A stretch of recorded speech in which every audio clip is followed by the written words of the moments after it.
Hello दोस्तों, कृष्णा उपदेश 2M channel में आपका स्वागत है। दोस्तों, आज की जो कहानी है कृष्ण और वृद्ध ब्राह्मण की, तो इस कहानी को आप लोग ध्यान पूर्वक सुनिएगा। इस कहानी से आपको बहुत बड़ी सीख मिलेगी। तो दोस्तों, कहानी शुरू करते हैं।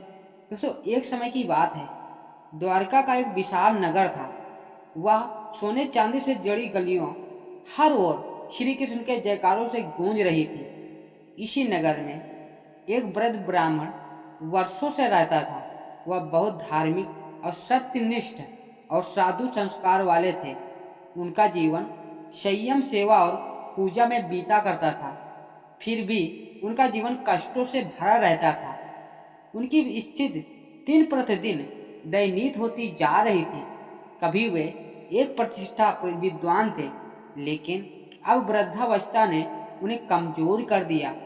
उनके पास धन नहीं था, भोजन जुटाना कठिन हो गया था और शरीर भी शिथिल हो चुका था। वह सोचते, मैंने कभी किसी का बुरा नहीं किया, सदा धर्म का पालन किया, फिर भी मेरे जीवन में इतना दुख क्यों है। अतः इस प्रश्न का उत्तर पाने के लिए वे भगवान श्री कृष्ण के पास पहुँचे। हे माधव, मैंने जीवन भर धर्म का पालन किया, किसी का अहित नहीं किया, फिर भी मेरे जीवन में इतना कष्ट क्यों है। क्या ईश्वर धर्म का पालन करने वालों को ऐसे ही कष्ट देता है।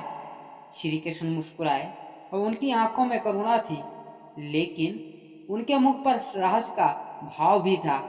उन्होंने कहा, प्रिय ब्राह्मण, मैं तुम्हारे प्रश्न का उत्तर दूंगा, परंतु इसके लिए तुम्हें मेरे साथ वन में चलना होगा। वहां तुम्हें अपने उत्तर स्वयं मिल जाएंगे। ब्राह्मण को थोड़ी शंका तो हुई, परंतु वे सहमत हो गए। अगले दिन श्री कृष्ण और ब्राह्मण साथ में वन की ओर चल पड़े। कुछ दूर चलने के बाद वे एक भव महल के सामने पहुंचे। यह महल एक अत्यंत धनवान व्यापारी का था।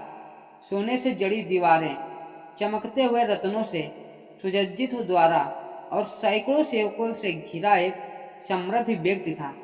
वह था उस महल का स्वामी।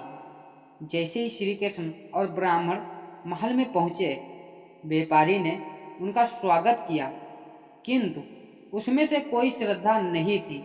उसने बस औपचारिकता निभाई और फिर अपने काम में व्यस्त हो गया। ब्राह्मण को लगा कि श्री कृष्ण व्यापारी से कुछ मांगेंगे, शायद भोजन या वस्त्र। लेकिन आश्चर्य की बात यह थी कि श्री कृष्ण ने व्यापारी को केवल सुखी रहो का आशीर्वाद दिया और वहां से चल दिए। ब्राह्मण को यह अजीब लगा। उन्होंने सोचा, इतना धनवान व्यक्ति जिसे पहले ही सब सुख सुविधाएं प्राप्त हैं, उसे और सुख का आशीर्वाद क्यों। लेकिन उन्होंने कुछ नहीं कहा। आगे बढ़ते हुए एक छोटे से गांव पहुंचे। वहां एक गरीब किसान की झोपड़ी थी। वह अत्यंत निर्धन था, लेकिन उसका हृदय ईश्वर की भक्ति से भरा हुआ था। उसकी झोपड़ी में केवल एक पुरानी खाट और मिट्टी के बर्तन और एक गाय थी, जो उसके जीवन का सहारा थी। श्री कृष्ण और ब्राह्मण जब वहां पहुंचे, तो किसान ने प्रसन्नता से उनका स्वागत किया। वह श्रद्धा से झुका और बोला, हे प्रभु, मैं आपका धन्य भाग्यशाली हूँ भक्त कि आज मेरे द्वार पर स्वयं भगवान आए हैं। कृपया मेरे लिए भोजन बनाने का अवसर दें। वह तुरंत झोपड़ी के भीतर गया और जो कुछ भी उसके पास था वह प्रेम से परोसा। उसने अपनी गाय का दूध भी श्री कृष्ण को अर्पित किया। ब्राह्मण का यह देखकर प्रसन्न हुआ। वह सोच रहा था, अब कुछ कृष्ण इसे खूब आशीर्वाद देंगे, इसकी निर्धनता समाप्त होगी और यह सुखी जीवन जिएगा। लेकिन तभी श्री कृष्ण ने किसान की ओर देखा और कहा, तुम्हारी गाय कल मर जाएगी। कहते ही श्री कृष्ण के आगे बढ़ गए। ब्राह्मण स्तंभ रह गया और ब्राह्मण का क्रोध और कृष्ण का उत्तर पा सुनते ही जैसे ही वे आगे बढ़े, ब्राह्मण अब खुद को रोक नहीं पाया। उसका मन क्षुब्ध था, हृदय में आक्रोश था।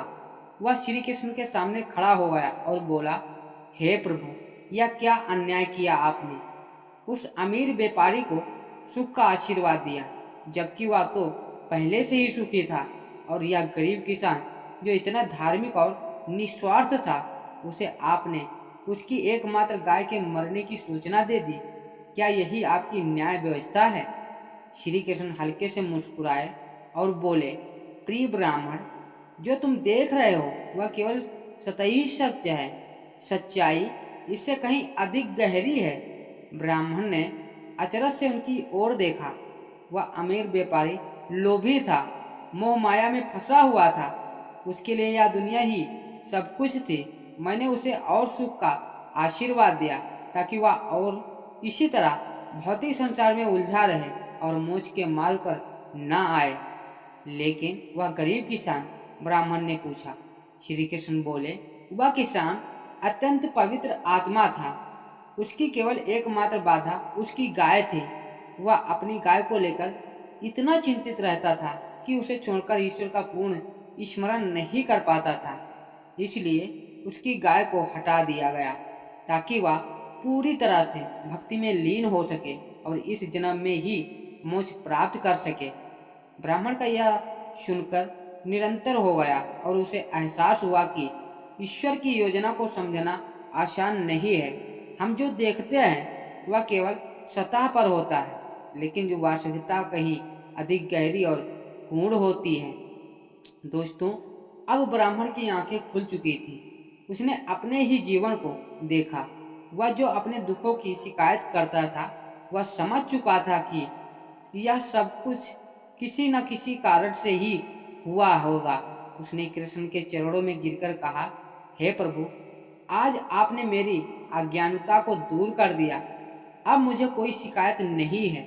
मैं जानता हूँ कि जो कुछ भी होता है आपके द्वारा ही होता है और वह सदा ही श्रेष्ठ होता है।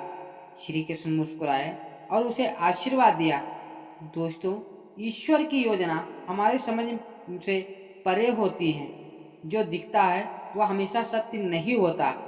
सच्ची भक्ति केवल बाहरी चीजों से नहीं बल्कि आंतरिक समर्पण से होती है। दोस्तों, यह घटना हर कोई गहरा उद्देश्य होता है जो हमारे कल्याण के लिए होता है। तो दोस्तों, उम्मीद करता हूँ यह हमारा मोटिवेशन वीडियो आपको कैसा लगा, कमेंट में जरूर बताना। यदि हमारे चैनल पर पहली बार आए हैं तो चैनल को सब्सक्राइब करना ना भूलें।